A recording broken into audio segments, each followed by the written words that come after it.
Hi, நம்ம இப்போ என்ன பார்க்க போகிறோம்னா ப்ரிப்போசிஷனில் ஆன், இன், அண்டர்.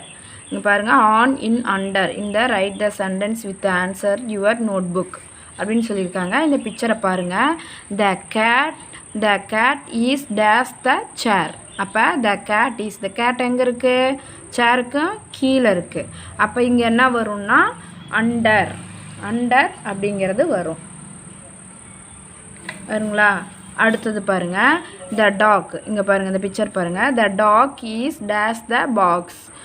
அதாவது பாக்ஸ், அந்த டேக் எங்கே இருக்குது? பாக்ஸுக்கு உள்ளே இருக்குது. அப்போ உள்ளன்னா என்னன்னு சொல்லியிருக்கோம்னா, நம்ம இன் சொல்லியிருக்கோமா, அண்டர் வராது. அது கீழே இருந்தால் தான் அண்டர்.